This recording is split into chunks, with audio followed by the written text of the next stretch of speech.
The Las Vegas Strip is an extremely unusual place. It's just one strip of buildings in the middle of the desert, but it has some of the largest hotels and casinos in the world. By the way, it's also known as the brightest spot on Earth. You can even see the lights from outer space. Isn't that amazing? The Las Vegas Strip is a 4.2-mile stretch of back-to-back hotels, starting from the Mandalay Bay on the south end of the Strip and ending with the Stratosphere at the north end of the Strip. Even though it may seem easily walkable from one side of the Strip to the other, the distances can be quite deceiving because you often cannot cross the street directly, but instead need to walk over a pedestrian bridge, and you may even need to walk through a casino. This will add considerable distance to your trip, so it's good to know before you plan your day and to factor that in when you choose your hotel.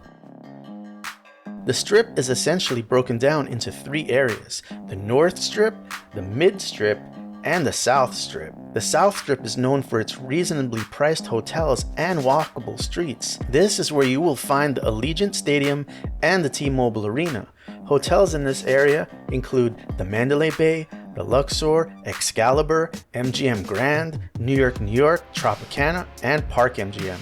This area is great for getting around because there is a tram inside the Mandalay Bay that can get you to the Luxor and the Excalibur.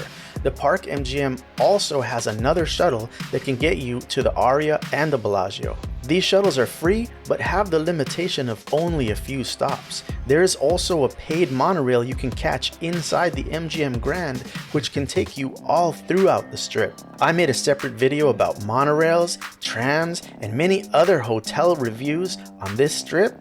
I'll leave a link in the description in case you want to check those out after the video. The streets in this area are safe in the day and at night, so it's great for walking around with the family.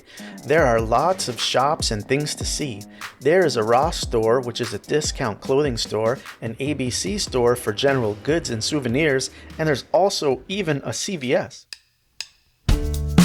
The north part of the Strip is on the opposite side of the Strip. That is where you will find the convention center and the Fashion Show Mall. This area is known for some of the older and more classic hotels, such as the highly recognizable Stratosphere and the Circus. It's also known for the most luxurious and elegant hotels such as the Venetian, the Encore, Wynn, and the Palazzo. This is also where you will find the new Resorts World Hotel is located.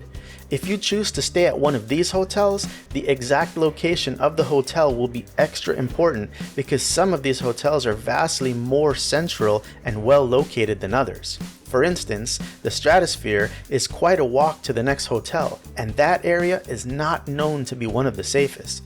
Also, the Circus can be a bit distant from some of the other hotels on the Strip, but if you stay at the Venetian, it is much closer to the center of the Strip, and therefore you will have more walkable options outside what the hotel has to offer.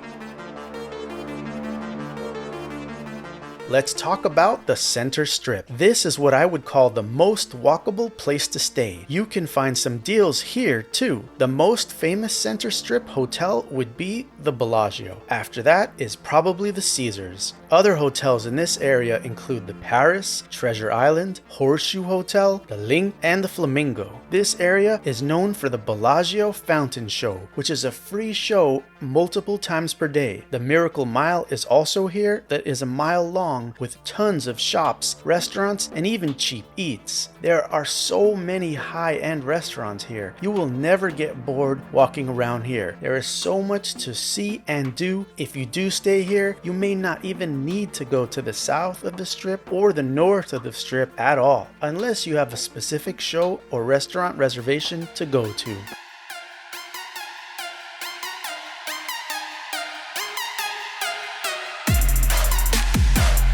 Next, let's talk about the budget. For some people, Vegas is a once-in-a-lifetime trip and they really want to do it up. People who don't normally choose luxury hotels will often choose one here because the Strip has some of the most interesting and extravagant options in the world. Lots of people also book a room with a group of friends and split the costs so that they can make one luxury room much more affordable if it's split 4 ways. If you are looking for high-end luxury, most people say the Encore and the Bellagio are the way to go. If I had to choose between the two, I would go for the Bellagio because of the perfectly central location on the Strip. Encore is considered higher end and more classy for sure though.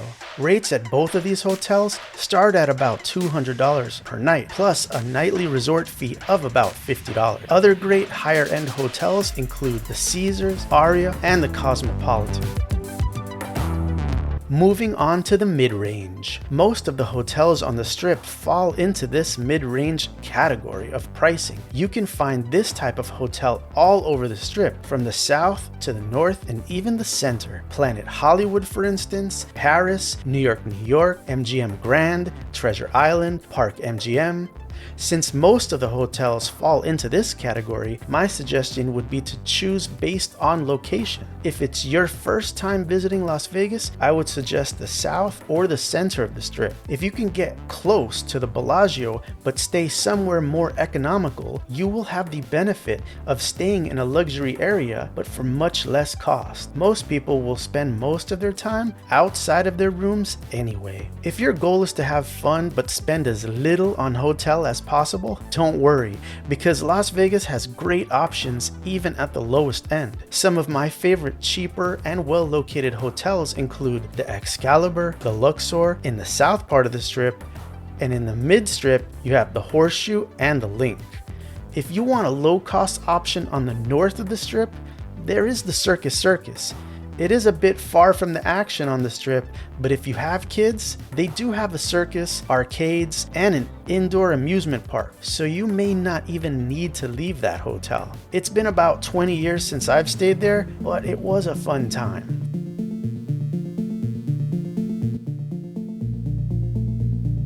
Finally, let's talk about the rooms and amenities. If you choose to stay at one of these large hotels like the MGM Grand, the Venetian, or the Caesars Palace, there will be a large amount of types of rooms to choose, from basic rooms to suites. The smaller or older hotels may have less variations. For instance, the Excalibur is made up mostly of basic rooms with very little differences. Prices can vary widely as with most travel, so it's best to book ahead because the cheaper types of rooms may sell out sooner than others. When you make a hotel choice, it would be good to check out the hotel maps on their website or even Google Maps to get an idea of where the building is and how big it is and what type of view you might have. Even if the hotel rooms are similar, the views can vary greatly from floor to floor, so I would always recommend asking for a higher floor and or a strip view. Sometimes you can get these changes made at the check-in without an additional fee, or it may be a small fee that is worth paying for the rather large upgrade if you like a good view. As far as amenities, Las Vegas Strip hotels charge a nightly resort fee of about $50. This fee includes the use of pool and fitness center. I would encourage you to explore the hotel websites to see if the gym and the pool of the hotels before you book, if these are things that are important to you. Many people like to spend lots of time at the pool on their Vegas trip, so taking the time to do your research can really pay off here, especially if you have kids, value a shaded area, prefer a party atmosphere with music and other preferences. Many Las Vegas pools charge quite a high amount for the use of a rental umbrella. I've seen lots of people bake in the sun for hours without shade, and I really don't know how they do it. Thank you for watching, and you can watch one of these videos next to help maximize your travel.